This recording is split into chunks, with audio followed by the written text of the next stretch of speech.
नमस्कार दोस्तों, स्वागत है आप सभी का आपके अपने चैनल शॉर्ट एंड क्रिस्प पर। दोस्तों, इस मंथ के पब्लिक सेक्टर बैंक्स के latest FD interest rate share करने के साथ साथ मैं आप लोगों के साथ एक जानकारी और शेयर करने वाला हूं। दरअसल मुझे मेरी एक वीडियो पर कमेंट आया था जहां पर एक सब्सक्राइबर ने मुझसे पूछा कि मान लीजिए अगर कोई बैंक जो कि DICGC से इंश्योर्ड है, या यूँ कहें जिस बैंक में पर डिपॉजिटर 5 लाख तक का अमाउंट DICGC से इंश्योर्ड है, अगर वो बैंक लिक्विडेट हो जाता है यानी डूब जाता है तो DICGC हमें कितने समय में हमारा पैसा लौटा देगा? क्या इस पर DICGC के द्वारा कोई गाइडलाइंस जारी करी गई हैं या नहीं? तो दोस्तों, आज की इस वीडियो में मैं पब्लिक सेक्टर बैंक्स के FD इंटरेस्ट रेट्स के साथ साथ DICGC के इस नियम पर भी पूरी जानकारी देने वाला हूं, वो भी विद प्रूफ। तो आइए शुरू करते हैं वीडियो को। दोस्तों, पब्लिक सेक्टर बैंक्स की अगर बात करें तो आज के दिन कुल 12 पब्लिक सेक्टर बैंक्स हैं जिन्हें DICGC इंश्योर करता है। इस वीडियो में मैं सभी 12 पब्लिक सेक्टर बैंक्स को कवर करने वाला हूं। इस लिस्ट में सबसे पहला बैंक आता है बैंक ऑफ इंडिया। इस बैंक की अगर बात करें तो यहां पर आप देख सकते हैं कि इस बैंक ने रिसेंटली 1 सितंबर को अपने FD रेट रिवाइज करे हैं। यहां पर आपको सबसे ज़्यादा ब्याज अगर आप रेगुलर कस्टमर हैं तो 1 साल से लेकर 2 साल से कम की FD पर मिलेगा, जो कि 5.35% होगा। और अगर आप सीनियर सिटीजन हैं तो ये बैंक आपको सबसे ज़्यादा ब्याज 8 साल से लेकर 10 साल की FD पर देगा, जो कि 6.65% होगा। और आपको बता दें, ये बैंक FD पर इंटरेस्ट कैलकुलेशन के लिए कंपाउंडिंग ईयरली मेथड यूज कर रहा है। अगला बैंक इस लिस्ट में आता है बैंक ऑफ बड़ौदा। ये बैंक भी इंटरेस्ट कैलकुलेशन के लिए कंपाउंडिंग ईयरली मेथड यूज कर रहा है। यहाँ पर आपको सबसे ज़्यादा ब्याज 5 साल से ऊपर की FD पर मिल रहा है, जो कि रेगुलर कस्टमर के लिए 5.3% है और सीनियर सिटीजन्स के लिए 6.3% है। नेक्स्ट बैंक इस लिस्ट में है बैंक ऑफ महाराष्ट्र। ये बैंक 1 साल से ऊपर की FD पर रेगुलर कस्टमर को 5% और सीनियर सिटीजन को 5.5% का ब्याज ऑफर कर रहा है। ये बैंक भी इंटरेस्ट कैलकुलेशन के लिए कंपाउंडिंग ईयरली मेथड यूज कर रहा है। अगला बैंक इस लिस्ट में है कैनरा बैंक। यहाँ पर आप देख सकते हैं 10 अगस्त को बैंक ने अपने रेट रिवाइज करे हैं और ये बैंक इंटरेस्ट कैलकुलेशन के लिए कंपाउंडिंग क्वार्टरली मेथड यूज कर रहा है। यहाँ पर सबसे ज़्यादा ब्याज ये बैंक 1 साल की FD पर दे रहा है, जो कि रेगुलर कस्टमर के लिए 5.4% है और सीनियर सिटीजन्स के लिए 5.9% है। लेकिन जो इफेक्टिव रेट उनको पड़ेगा वो होगा रेगुलर कस्टमर के लिए 5.52% और सीनियर सिटीजन्स के लिए 6.03%, क्योंकि बैंक यहाँ पर इंटरेस्ट कैलकुलेशन के लिए कंपाउंडिंग क्वार्टरली मेथड यूज कर रहा है।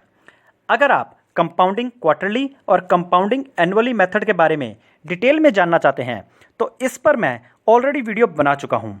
वीडियो का लिंक मैं डिस्क्रिप्शन में डाल रहा हूँ, आप वहाँ जाकर ये वीडियो भी देख सकते हैं।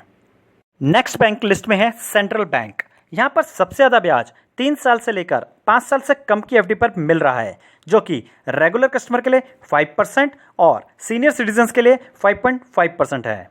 इंटरेस्ट कैलकुलेशन के लिए ये बैंक भी कंपाउंडिंग ईयरली मेथड यूज कर रहा है। नेक्स्ट बैंक इस लिस्ट में आता है इंडियन बैंक। यहाँ पर भी आपको कंपाउंडिंग ईयरली ब्याज मिल रहा है।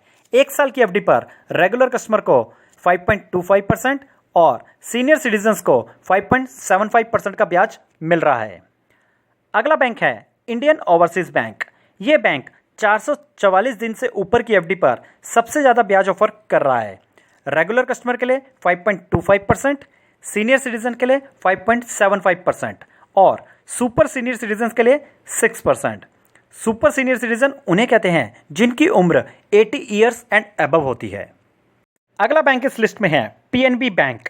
ये बैंक भी इंटरेस्ट कैलकुलेशन के लिए कंपाउंडिंग क्वार्टरली मेथड यूज कर रहा है। यहाँ पर सबसे ज़्यादा ब्याज आपको 5 साल से लेकर 10 साल की FD पर मिलेगा, जो कि रेगुलर कस्टमर के लिए 6.02% और सीनियर सिटीजन्स के लिए 7.1% होगा। इस बैंक ने भी रिसेंटली 26 अगस्त को अपने रेट्स रिवाइज करे हैं। अगला बैंक लिस्ट में आता है पंजाब एंड सिंध बैंक। ये बैंक भी 1 साल से लेकर 10 साल तक की FD पर सेम ब्याज ऑफर कर रहा है, जो कि रेगुलर कस्टमर के लिए 5.5% है और सीनियर सिटीजन के लिए 6.05% है। अगला बैंक लिस्ट में आता है यूको बैंक। ये बैंक भी इंटरेस्ट कैलकुलेशन के लिए कंपाउंडिंग क्वार्टरली मेथड यूज कर रहा है।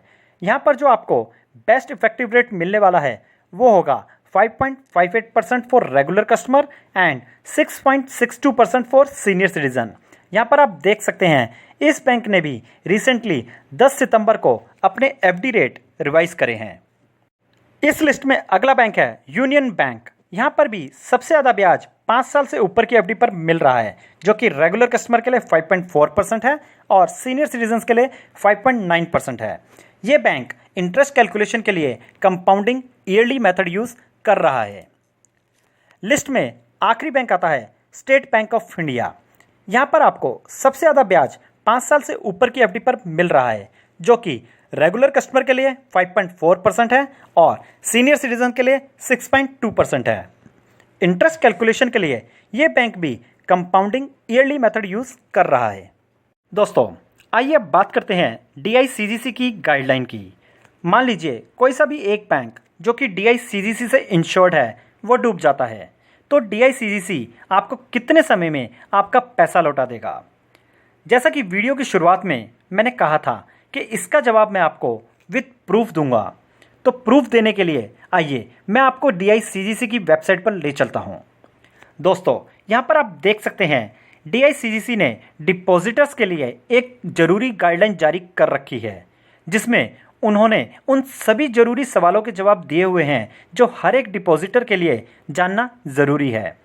उन्हीं में से एक सवाल है क्वेश्चन नंबर 13 कि DICGC किस सूरत में, कैसे और कितने समय में डिपॉजिटर की राशि का भुगतान करेगा।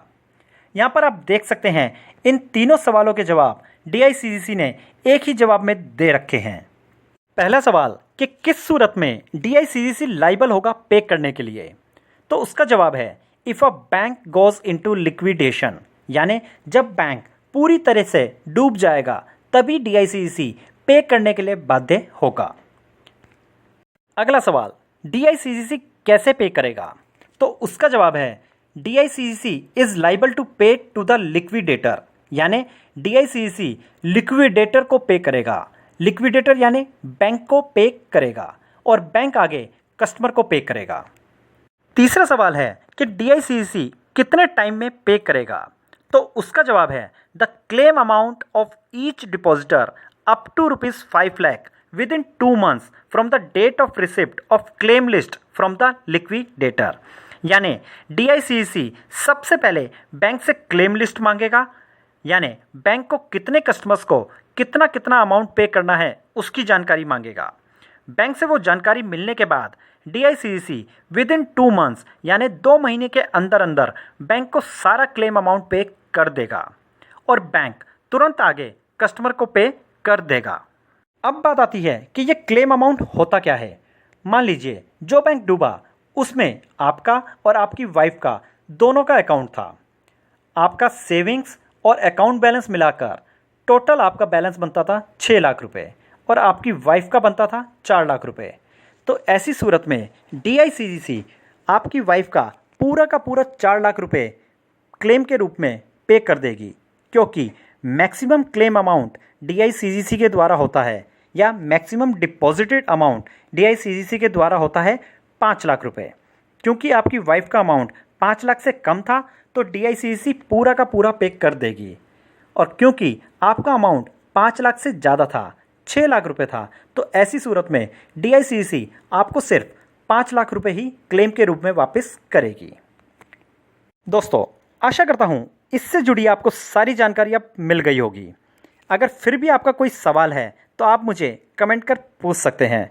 मैं जल्द से जल्द इसका जवाब देने की कोशिश करूँगा। वीडियो पसंद आई हो तो इसे लाइक ज़रूर करें और मेरे चैनल पर अगर आप नए हैं तो इसे सब्सक्राइब करना ना भूलें। अब जल्द मिलूँगा आपसे अपनी अगली वीडियो में ऐसे ही कुछ महत्वपूर्ण जानकारी के साथ। तब तक के लिए सावधान रहिए, सुरक्षित रहिए। जय हिंद।